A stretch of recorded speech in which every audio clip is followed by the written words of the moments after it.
目前，荷姆茲海峽正吸引着全球焦慮的目光。為什麼這片僅20英里寬的海域如此重要？因為如果地球是一個巨大的工業生命體，這裡就是它的頸動脈，一旦切斷，現代文明將瞬間窒息。這不僅僅是一段20英里寬的水路，這是全球能源的心臟瓣膜。一旦它因為戰爭、水雷或政治僵局而停跳，全球現代生活的齒輪將在數周內發生毀滅性的崩塌。2026年的今天，隨着荷姆茲海峽進入常態化交火，這裡上演的不只是飛彈與航艦的物理博弈，更是一場關乎演算法響應、法律紅線、影子艦隊與數位生命的超級豪賭。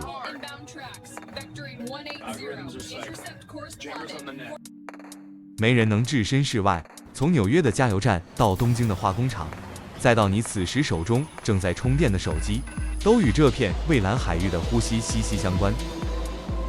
荷姆茲海峽長度約150公里，最窄處僅33公里，但地理學家會告訴你，由於暗礁和淺灘，真正能讓載重30萬噸的巨型郵輪安全通行的深水航道，寬度僅為6公里。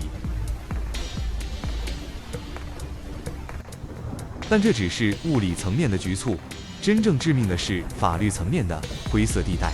這裡正上演着一場曠日持久的文字戰爭。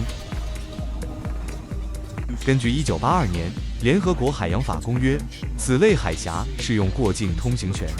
這意味着，即便在領海內，只要是連續、迅速的過境，沿岸國無權干擾。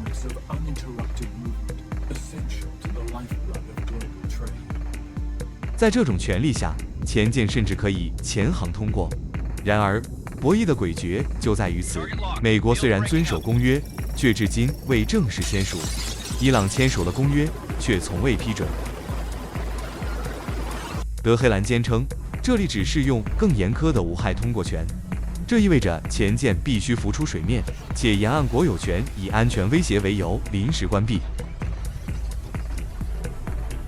這種法律上的各說各話，讓荷姆茲變成了地表最危險的法律盲區。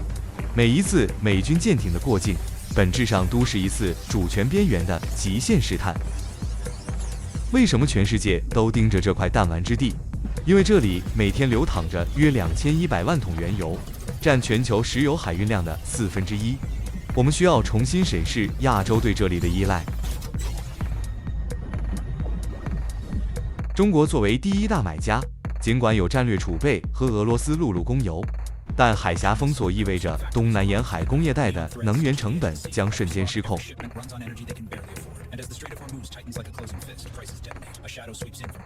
印度是最焦慮的利益相關者，這是一個關鍵的修正。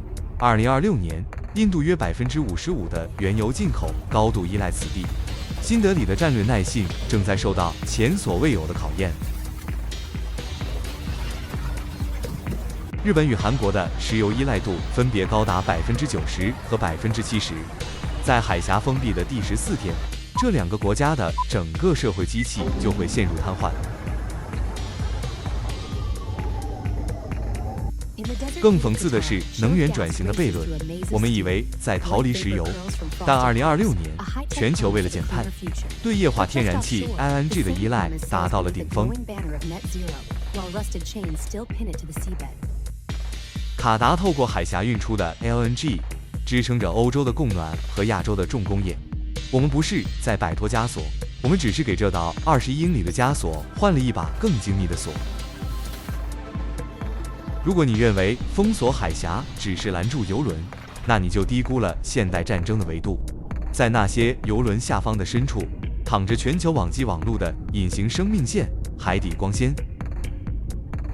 波斯灣是連接歐洲、中東和亞洲的核心數據節點。在2026年的衝突預案中，斷網的威力甚至高於斷油。伊朗或第三方勢力只需動用深海無人潛航器，切斷幾條關鍵光纖。不僅海灣國家的金融系統會瞬間癱瘓，全球的跨境交易、雲端服務都將遭遇毀滅性延遲。2026年的荷姆茲既是能源的咽喉，也是數位世界的斷路器。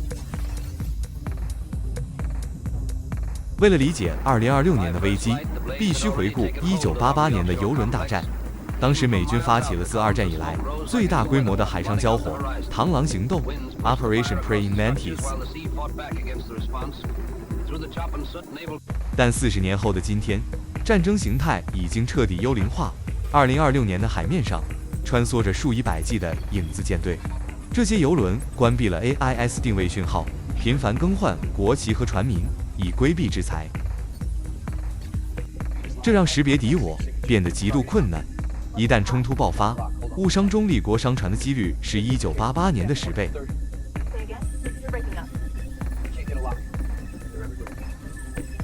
2026年的戰術沙盤已經徹底改變，德黑蘭轉入主動獵殺模式。首先 ，AI 蜂群戰術，除了智能水雷，數以千計的自殺式無人艇正透過演算法精準鎖定每一艘郵輪。這讓海峽變成了一片由水下死神構成的動態狩獵場。數千艘配備 AI 協同系統的自殺式無人艇在水面和水下交織，它們不需要集成航空母艦，只需要精準破壞郵輪的舵機或點燃天然氣艙。美軍的神盾系統面臨着嚴重的目標過載。其次，演算法的速度陷阱。2026年的反艦飛彈攔截已全面接入 AI， 攔截視窗被壓縮到30秒以內，這意味着戰爭可能由演算法自發點燃。如果一架民用無人機被 AI 誤判為攻擊性武器並自動反擊，人類外交官甚至還沒來得及溝通，戰爭就已經不可逆轉地爆發。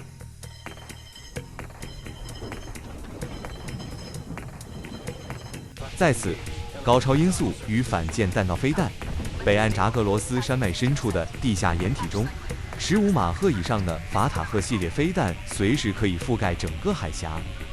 在這種物理距離下，所謂的航艦防禦圈變得極度脆弱。如果海峽關閉超過30天，會發生什麼？第一周，全球油價突破$150每桶，航空與物流業率先崩盤。第二周，金融衍生品市場大規模爆倉，由於能源期貨缺口，數家全球性銀行將面臨倒閉，引發超過2008年量級的海嘯。1個月後，全球供應鏈徹底斷裂，從塑料包裝到高端半導體，所有生產線停工。這不僅僅是汽油變貴了，這是支撐現代文明的社會契約失效了。在2026年的地緣沙盤上，封鎖荷姆茲海峽被視為核選項之外的最強威懾。伊朗知道這是他博弈的底牌，美國知道這是他作為霸權的軟肋。亞洲的中、印、日、韓清楚，這是他們繁榮的阿基里斯之劍。我們生活在一個高度互聯的時代，這意味着我們每一個人的生活其實都和那21英里寬的蔚藍海域緊緊捆綁在一起。它照出了人類最先進技術下的最原始脆弱。和平是因為雙方都清楚，在這個緊密耦合的世界裡，一旦動脈被割斷，沒人能獨自幸存。